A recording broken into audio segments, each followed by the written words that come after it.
오늘 본문은 중간에 6절에서 20절까지 말씀을 봉독하지 않고 앞부분과 뒷부분만 읽었습니다. 사실 중간에 있는 6절에서 20절까지의 내용을 보시면 아마 여러분 좀 충격을 받으실지 모르겠습니다. 이 시는 저주시라고 불립니다.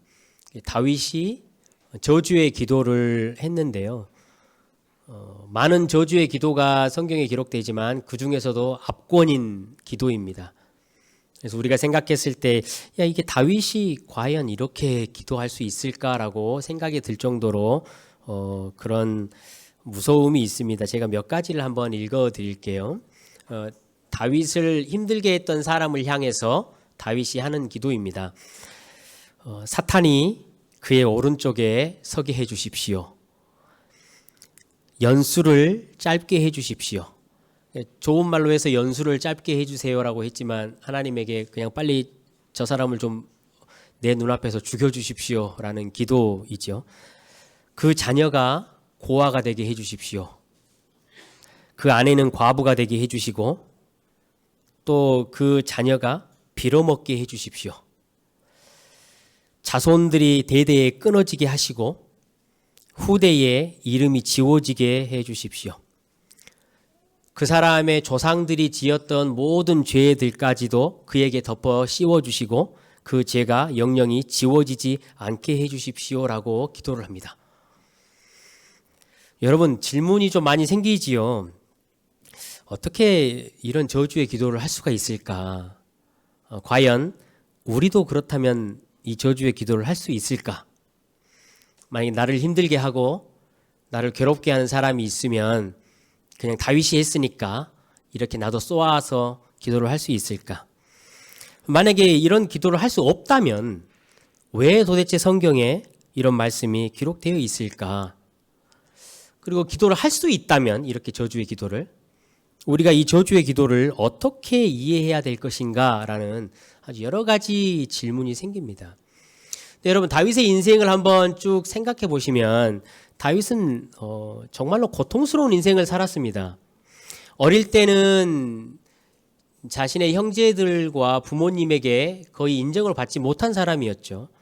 양치는 직업이 참 어려운 거예요. 밤낮 밖에서 있어야 되기 때문에. 그런데 그 일을 다윗에게 맡겼습니다.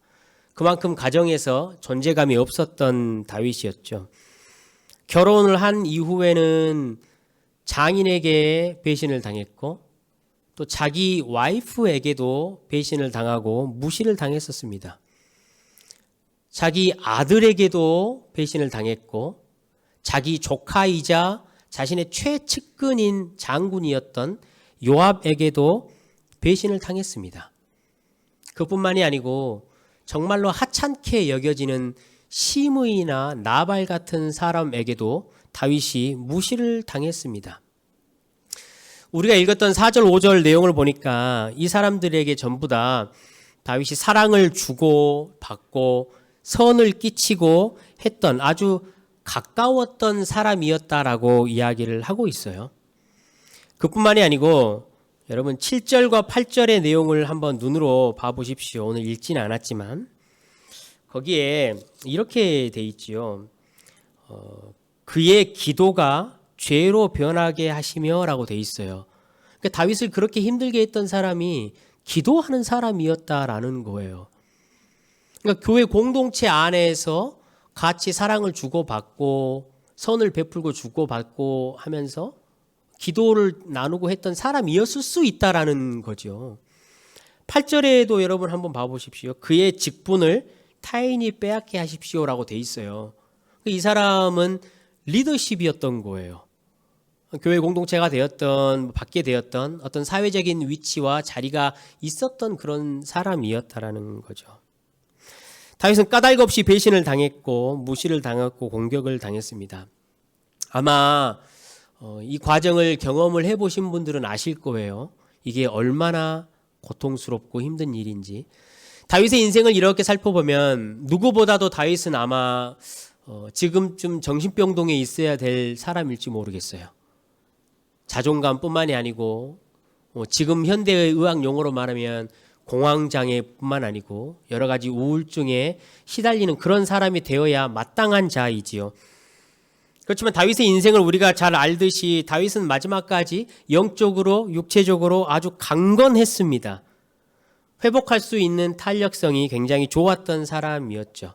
하나님의 마음에 합한 자였습니다.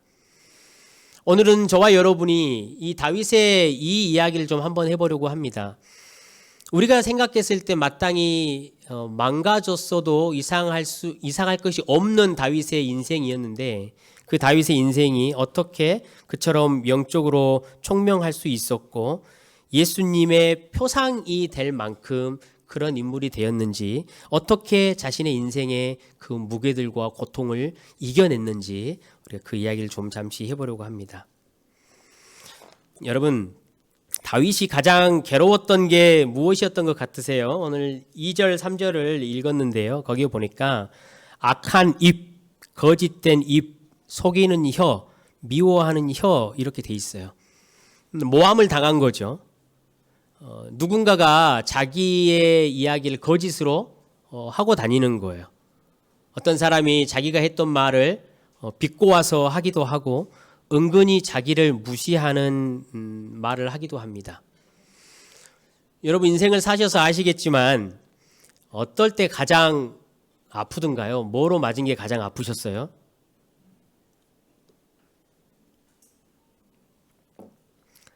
혀로 맞는 게 가장 아프죠. 혀로.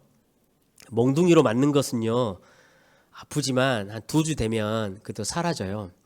근데 다른 사람에 의해서 혀로 맞는 것은 치료되기가 참 힘들어요. 하나님께서 말씀하시잖아요. 그 하나님의 말이 모든 죽은 영혼을 살려내는 생명력이 있듯이 사람의 악한 말도요 모든 살아있는 것을 죽여버릴 수 있는 힘이 있는 거예요. 왜냐하면 우리가 하나님의 형상을 닮았기 때문에 그렇죠.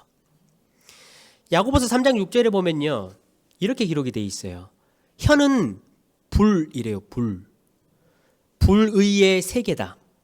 삶의 수레바퀴를 불사르고 그 불사르는 것이 지옥불에서 난다라고 기록돼 있어요. 여러분 이것들 많이 경험하셨죠? 이게 무슨 의미냐면요. 어떤 사람이 나에 대해서 모욕을 하고 무시를 하고 혹은 배신을 하거나 이런 거짓말을 퍼뜨리고 하면 우리의 삶의 수레바퀴가 망가져요. 하루의 삶이 엉망이 된다라는 거죠. 마음속에는 마치 지옥의 불을 경험하는 것 같이 고통스럽다라는 거예요. 저주의 생각이, 미움의 생각이 마음속에서 끊이지 않기 때문에 그것을 지옥불에 성경이 표현을 하고 있어요. 예수님께서도 형제에게 노하는 자, 형제를 비방하는 자는 그래서 지옥불에 가게 될 것이다 라고 이야기를 하고 있는 것이죠. 다윗이 더 괴로웠던 것은 또 있습니다. 1절을 여러분 한번 보십시오. 이렇게 말하죠. 내가 찬양하는 하나님이여 잠잠하지 마옵소서. 하나님의 침묵이 다윗에게는 더 괴로웠어요. 하나님을 찬양한다라고 말하면서 바로 하나님에게 쏘아 붙이듯이 하나님 잠잠하지 좀 마세요라고 말한다라는 것은 다윗이 지금 얼마나 마음에 조급함이 있는가라는 것을 우리에게 보여줍니다. 다윗은 초조한 거예요. 24절에 우리가 읽었지만 금식까지 했어요.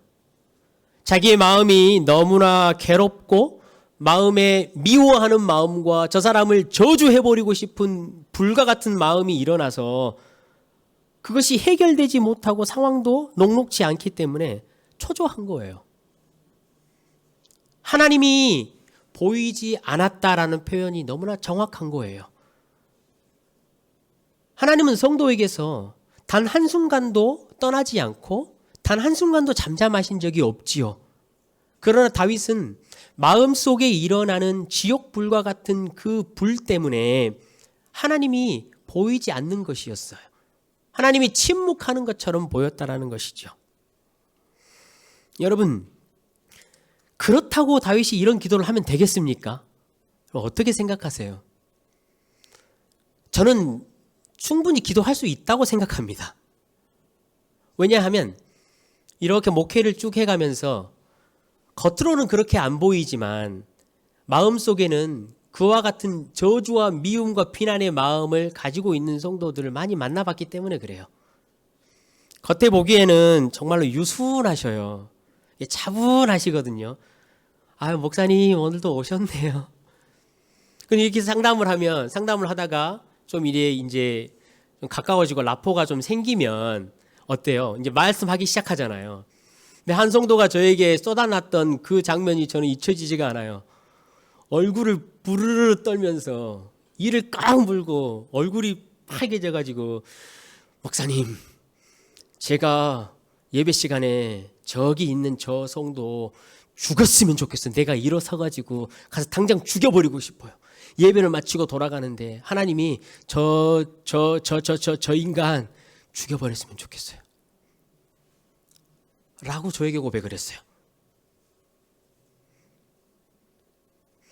우리는 사실 이것들을 입으로 대놓고 다 말하지 못할지라도 성도임에도 불구하고 우리 마음속에는 항상 그러한 비난과 미움을 내뱉기로 준비된 자들 아니겠습니까?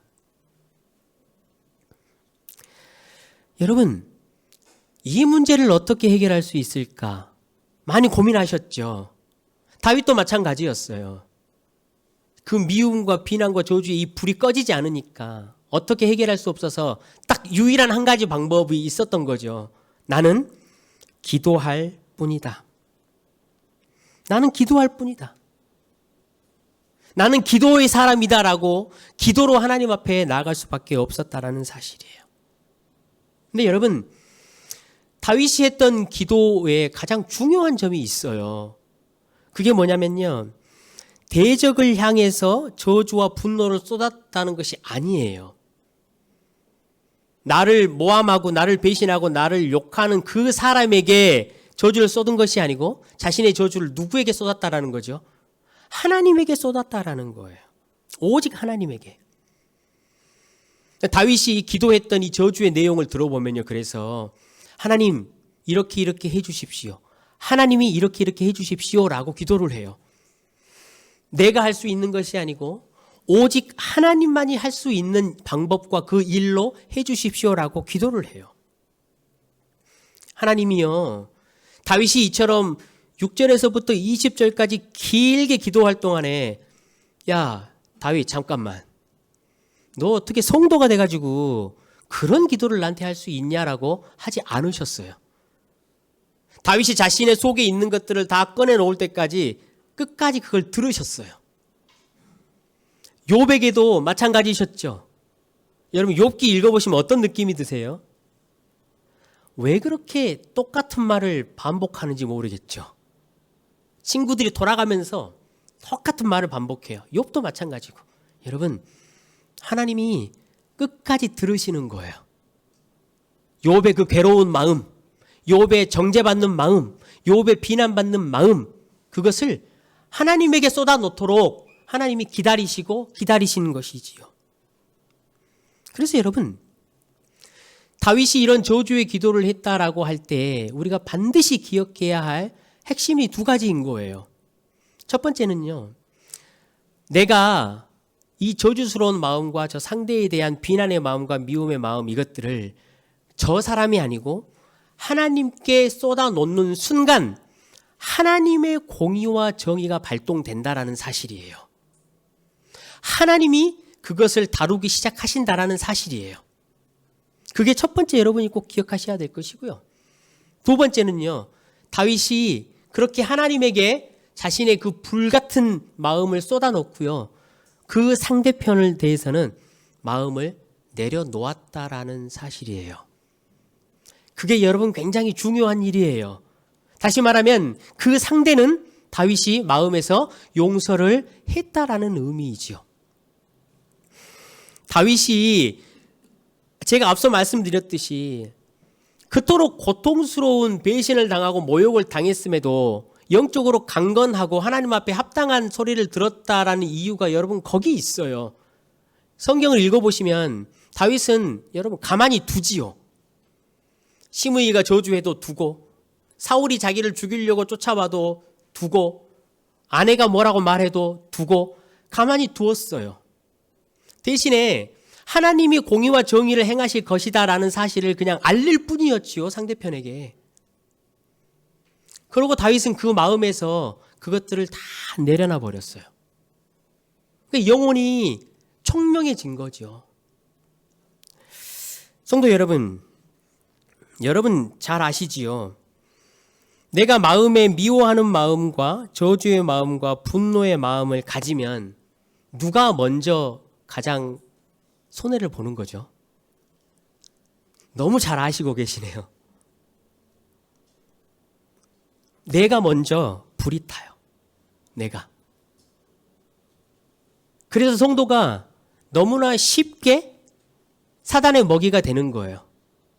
에베소 교회에 사도 바울이 그렇게 말을 해요. 너희가 분낼 수 있다.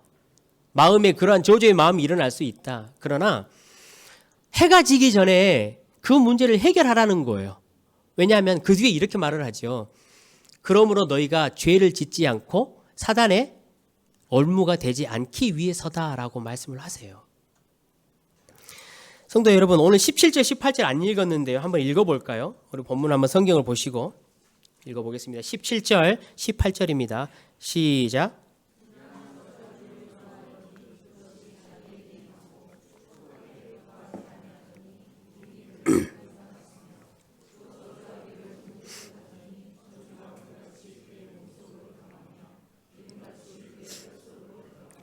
아멘. 다윗이 하나님 앞에서 깨달은 게 여러분 이거예요. 다른 어떤 사람이 나를 저주한다고 해서 그 저주가 내게 임하는 것이 아니라는 거죠. 그 대신에 무슨 일이 일어난 거죠? 저주 한 사람이 그 저주가 자기 마음속에 물과 같이 자기의 뼛속에 기름과 같이 들어간다라는 사실을 안 거예요. 그래서 다윗은 자신의 이 불과 같은 이 불타는 미움과 저주의 비난의 마음을 하나님께 던져내고 그 상대편에 대해서는 용서의 마음을 품었다라는 것이죠. 아침에 일어나셔서 자기를 미워하고 싫어하고 까닭 없이 괴롭혔던 사람 생각하시면 어떠세요? 하루 종일 기분이 상하시지요? 하루를 망치실 거예요. 예수님이 왜 70번씩 7번 용서하라고 말씀을 하셨을까요? 여러분 70번씩 7번보다 더 많이 찾아오잖아요, 그 사람이. 아침부터.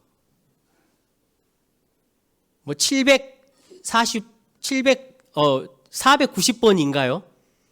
이것보다 훨씬 많지 않나요, 여러분? 하루에 한 10번씩만 찾아온다고 해도 마음속에 한 달 좀 더 되잖아요. 근데 우리 상대편 미워하는 거 1년씩 기도 가고 6개월씩도 가잖아요. 얼마나 여러분 그것이 괴로운 일입니까? 성경에 우리에게 말하듯이 우리의 삶의 수레바퀴를 태워버리는 거예요. 용서, 진짜 어려운 이야기지요. 여러분 진짜 어려운 이야기 하고 있어요. 이 용서라는 단어가 영어로 어떤 건지 아시나요, 여러분 혹시? forgive라는 단어예요. 근데 이 단어는 두 가지로 이루어져 있어요. for라는 단어는 앞으로라는 말이에요. forward 할 때 쓰잖아요. give라는 것은 주다라는 거잖아요. 용서한다라는 것은 무엇이냐면요, 앞으로 주는 거예요. 내 인생의 삶의 수레바퀴가요, 뒤로 가는 것이 여러분 얼마나 고통스러운 일인가요? 그 사람의 마음, 나를 싫어하는 그 마음을 용서해내지 못하면 우리는 자꾸 뒤로 가요. 우리의 삶의 에너지와 우리의 삶의 마음의 힘을 앞으로 쏟으라고 말씀하시는 거예요. 예수님은요, 저와 여러분이 자꾸 뒤의 것에 매여서 살아가는 것을 싫어하셔요. 저와 여러분이 정말로 살기를 원하셔요. 앞으로 가기를 원하신다라는 거예요. 우리의 수레바퀴를 뒤로 굴리지 말고 우리의 삶의 수레바퀴를 앞으로 굴려서 하나님의 나라를 향해서 가기를 원하신다라는 거예요. 그 일을 위해서 예수님께서 몸소 십자가에서 자신의 온 물과 피를 쏟아 죽으셨기 때문에 그래요. 근데 아마 여러분 그렇게 생각하실 거예요. 목사님, 질문이 하나 있는데 그 사람이 나에게 와가지고 용서를 구하지도 않고 미안하단 말도 안 했는데 제가 왜 용서를 해야 되죠? 그런 질문이 생기시잖아요. 근데 여러분 아마 안 올 거예요, 여러분에게. 본인도 기도하는 사람이라 그러잖아요. 공동체 안에서 자기도 사랑을 주고받았다라고 말하잖아요. 그 정도 되면 용서를 구하러 오기 참 힘들어요. 근데 여러분 한 가지를 꼭 명심하셔야 될 게 용서는 상대방과 상관없이 하는 거예요. 그게 하나님의 방법이에요. 하나님께서 저와 여러분을 언제 용서하셨죠? 여러분, 우리가 아직 죄인 되었을 때, 우리가 아직 하나님과 원수 되었을 때 용서하셨어요. 내가 하나님을 너무나 사랑합니다, 하나님. 내가 하나님을 인정하고 하나님을 찬양하고 하나님을 알 때 우리를 용서하신 것이 아니고요. 저와 여러분이 하나님을 저주하고 하나님을 알지 못하고 하나님을 비난하고 하나님의 영광을 가리고 내 쾌락과 만족을 향해서 살아가고 있을 그때에 하나님과 원수 되어 있을 때에 그분은 우리를 용서하셨어요.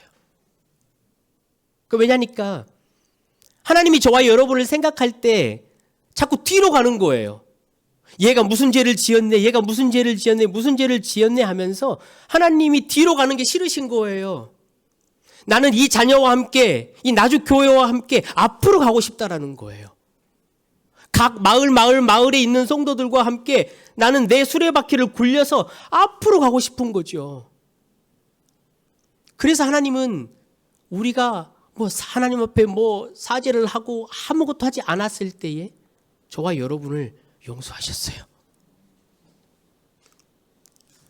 아마 이런 생각까지 드시는 분이 있을 거예요. 내가 저 사람을 용서하지 않고 분한 마음을 가지고 있어야 상대편을 벌하는 느낌이 들어요. 그래서 용서를 잘 안 하려고 해요. 내가 마음속에 이걸 꼭 붙들고 이렇게 이를 득득하는 마음이 있어야 저 사람이 벌 받는 거야. 실상은 자신을 벌하고 있는 거예요, 여러분. 지옥불로 계속 들어가는 거잖아요. 내 삶의 수레바퀴가 무너지는 거잖아요. 왜 상대편이 나에게 잘못한 것 때문에 내 삶의 수레바퀴가 무너져야 되죠? 왜 내가 희생이 돼야 되고 내 모든 에너지를 내가 써야 될까요? 성도 여러분, 하나님께 쏟아오십시오. 하나님께. 그리고 그 상대편에 대해서는 제발 이제 놓아주십시오. 하나님의 공의와 정의가 발동되게 하십시오.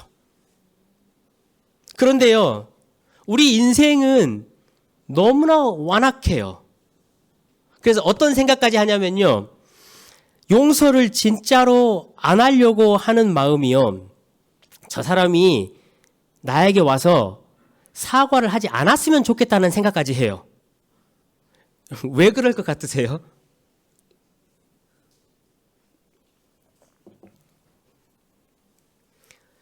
저 사람이 나를 잘못했잖아요.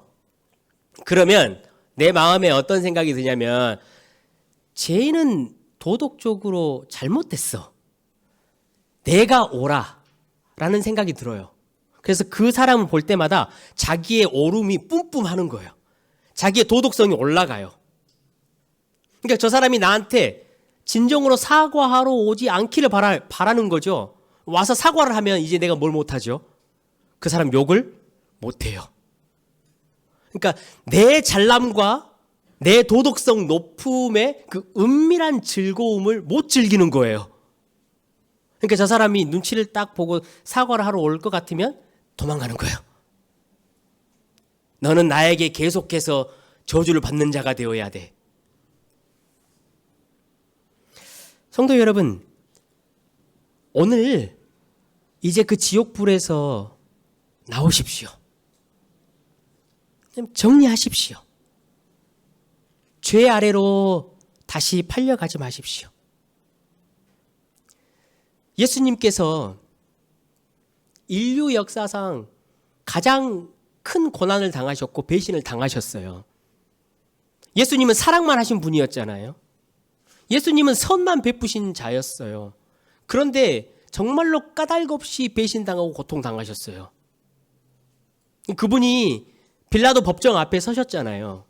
근데 그 법정 앞에서 한 말씀도 하지 않으셨어요. 왜 그랬었을 거라고 생각하세요? 공의와 정의는요, 세상의 법칙과 사람들의 진리와 이치로 완전히 해결되는 게 아니기 때문에 그래요. 여러분도 많이 경험하셨을 거예요. 옳음과 바름이 내 뜻대로 항상 그렇게 이루어지는 것이 아니라는 것을 수십 번도 경험하셨을 거예요.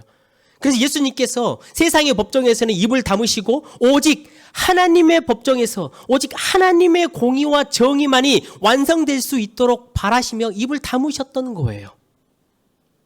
성도 여러분, 제가 지난주에 부관 참시 말씀드렸잖아요. 죽었음에도 불구하고 무덤에서 꺼내가지고 그 사람에게 죄를 묻는다는 거, 그게 부관 참시였잖아요. 우리 하나님이요, 부관 참시의 전문가세요. 그게 무슨 말이냐면요, 맞아요 여러분. 저 사람이 나를 모욕하고 비난하고 내가 고통을 당했어요.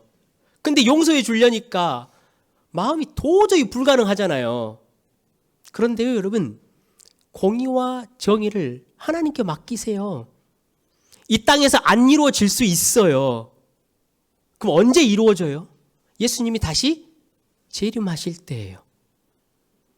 우리 예수님이 다시 재림하실 때 산 육체와 죽은 육체도 다 부활시키시지요, 여러분. 그 사실 믿으시지요? 왜 산 육체, 천국에 있는 이 육체만 부활시키지 아니하시고 악을 저지르고 죽은 육체까지 다 부활시키시냐고요. 그게 하나님의 부관 참시예요. 육신을 입고 살 때 저질렀던 정의롭지 못하고 비난하고 죄를 지었던 그 모든 것까지 육신을 살려내셔서 심판하시려고 하시는 거예요. 성도 여러분, 내가 그 사람을 공의와 정의로 심판하려고 하지 마세요. 되지 않아요. 완벽하지도 않아요. 하나님께 그것을 맡겨드리고 우리는 그 심령 안에 그 저주의 지옥과 같은 불들을 꺼내 놓아야 한다는 거예요. 믿음을 구합시다, 성도 여러분. 믿음이 필요해요. 내 눈에 당장 보이기에 그것들이 올바로 갚아지지 않고 이루어지지 않더라도 하나님이 지금 공의와 정의를 시작하고 계셨다라는 그 믿음. 다윗을 보십시오, 여러분. 오늘 읽었던 21절을 한번 눈으로 봐보세요. 우리 21절 한번 같이 읽어볼까요? 읽겠습니다. 시작.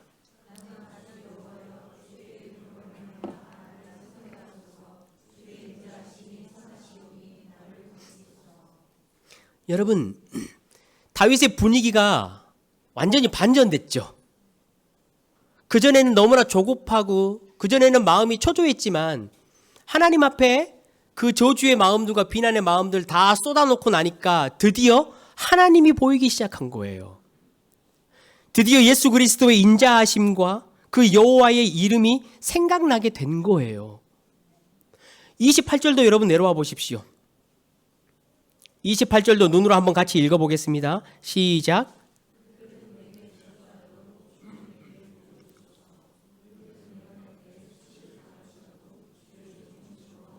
아멘. 다윗이요, 이제 알게 된 거예요. 하나님이 자기와 함께 계신다라는 사실, 한 번도 자기를 떠난 적이 없다라는 사실이 여러분 보인 거예요. 그래서 그 어떤 사람이 자기를 저주하더라도 하나님은 나에게 복 주신다라는 사실을 깨닫게 된 것이죠. 여러분 왜입니까? 마음속에 자기를 얽어매고 있었던 그 불덩어리를 하나님 앞에 꺼내놓은 거예요. 미움과 저주를 꺼내놓으니까 마음속에 믿음과 은혜의 여백이 생긴 거예요. 그 고통스러웠던 것이 자신의 영혼을 삼키는 그 영향력이 너무나 많이 줄어들게 된 것이지요. 그래서 하나님이 기억나기 시작한 거예요. 그래서 하나님이 보이기 시작한 것이지요. 여러분 그뿐만이 아니에요. 30절 31절로 내려오면요, 이번에는 하나님을 찬양해요. 하나님을 크게 높여 감사해요. 확신이 든 것이지요. 하나님이 정말로 자신의 우편에 계시는 분이라는 사실을 이제는 보이게 된 거예요. 현실은 그대로이지만 하나님이 내 우편에 계시는구나라는 사실, 현실을 볼 수 있는 눈이 철저하게 바뀐 것이지요.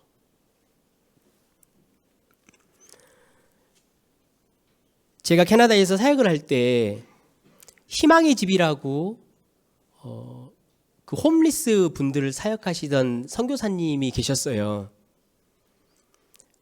이제 홈리스들이 참 많으시거든요. 마약도 하시고 하시니까 경제적으로 굉장히 힘들지만 그 세컨 핸드 샵을 운영하셔요. 그러니까 중고품 가게이죠.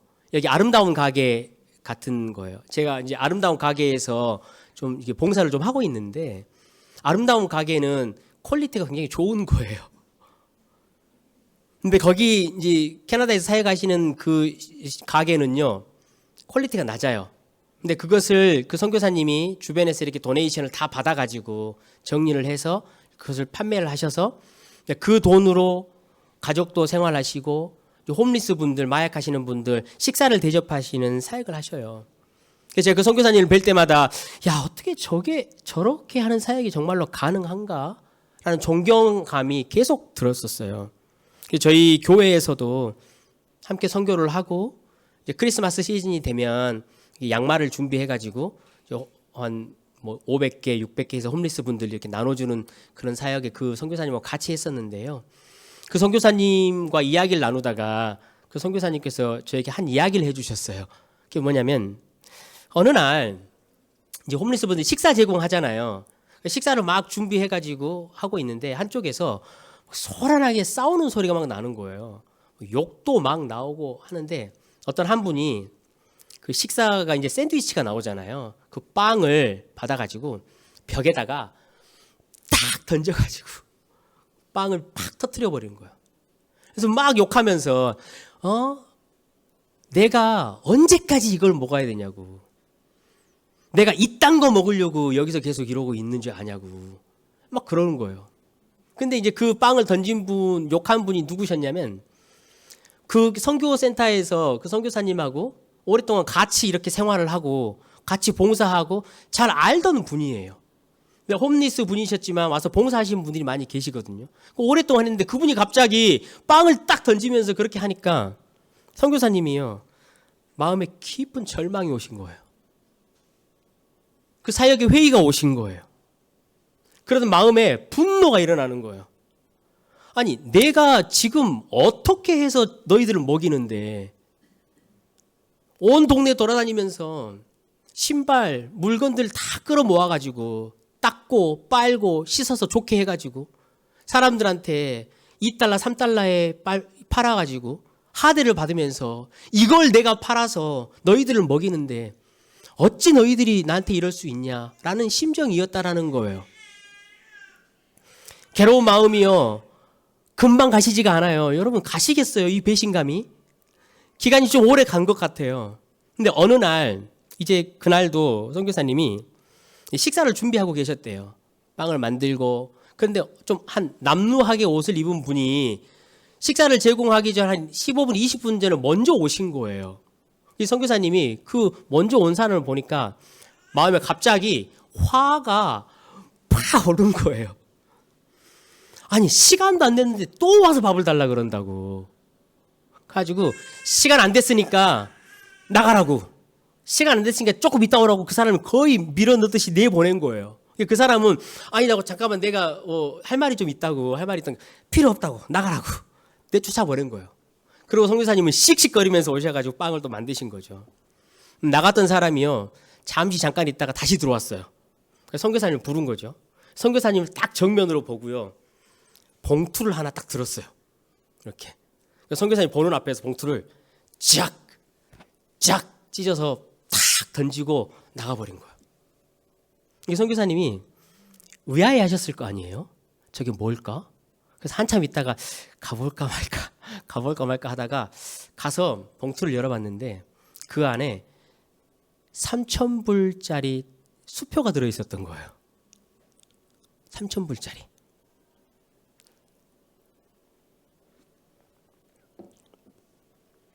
그 선교사님이 그렇게 말씀하셨어요. 내가 하나님의 사자를 보지 못했다고. 자기 속에요 분노가 있고 화가 있고 미움이 박혀 있으니까 하나님께서 일하시는 그 인자하심과 하나님의 성실하심이 우리와 함께 계속 있었는데 안 보이는 거예요. 그게. 성도 여러분, 우리도 마찬가지입니다. 하나님은 성실하셔요. 하나님은 실수가 없으신 분이에요. 성도에게 단 한순간도 잠잠하신 적이 없어요. 그런데 우리는 그 하나님이 침묵하시는 것 같은 느낌을 받을 때가 참 많아요. 특히 내 마음속에 상대를 놓지 못하는 미움과 분노와 저주의 마음이 있을 때는 더욱 그래요. 눈이 어두워져서 아무것도 보이지 않는 거죠. 성도 여러분, 우리 예수님은요, 저와 여러분이 우리의 수레바퀴를 돌려서 앞으로 가기를 원하셔요. 우리가 제발 살기를 원하셔요. 지옥불 가운데 빠져서 거기에 묶여서 다시 죄 가운데로 가는 것을 너무나 원하지 않으신다라는 사실이에요. 성도 여러분, 우리는 마지막 때를 살고 있어요. 사도 바울이 디모데에게 편지를 쓰면서 마지막 시대에 고통하는 때가 온대요. 그때의 특징이 뭐냐면 자기를 사랑하고 돈을 사랑하고 비난하고 교만하고 원통함을 풀지 못한 때래요. 근데 이게 여러분 정말로 고통하는 때가 맞습니까? 자기를 사랑하고 돈을 사랑하는 것이 고통스러운 게 맞습니까, 여러분? 세상의 사람들에게는요, 자기를 사랑하고 돈을 사랑하는 것은 고통스러운 게 아니에요. 그런데 의당 성도에게는요, 자기를 사랑하고 돈을 사랑하는 것이 고통스러운 시절이 되어야 하는 거죠. 여러분, 우리는 이런 시대를 살아가요. 그러다 보면 성도로서 우리가 미움을 받고 고통을 당하고 모함을 당하는 것은요, 상수지요, 상수. 그럼 놀라지 마세요. 우리가 이런 시대를 살아가면서 까닭없이 괴로움을 당할 수 있어요. 아마 지금도 그런 마음 때문에 힘드신 분들이 계실 거예요. 혹시 없더라도 언젠가는 그 일이 여러분에게 당연히 닥칠 거예요. 그럴 때 여러분 꼭 기억하십시오. 기도하셔야 합니다. 하나님 앞에 그것들을 다 쏟아놓고요, 그 상대편에 대해서는 마음에 용서하는 마음을 가지셔야 해요. 그래야 저도 살고 그래야 여러분이 살아요. 성도 여러분, 하나님은 항상 우리 우편에 계셔요. 누가 뭐라 해도 하나님은 저와 여러분에게 복 주셔요. 그리고 하나님의 공의와 심판을 실행하고 계셔요. 그 무거운 마음을 가지고 사시느라고 얼마나 힘드십니까? 오늘 성령님께 좀 도움을 구했으면 좋겠어요. 지옥의 불같이 내 삶의 수레바퀴가 계속해서 타서 뒤로 돌아가는 그 삶에서 성령 하나님 나 좀 꺼내 주십시오라고 오늘 여러분 정리하시길 부탁드려요. 하나님, 저 지옥불과 같은 내 마음 좀 회복시켜 주시고 돌려주십시오라고 저와 여러분이 오늘 성령님께 도우심을 구했으면 좋겠어요. 성도 여러분, 그래야 하나님의 자비하심과 하나님의 인자하심이 우리 눈에, 우리의 삶에 보입니다. 이번 한 주 우리가 그렇게 기도할 때 회복시켜 주실 줄로 믿습니다.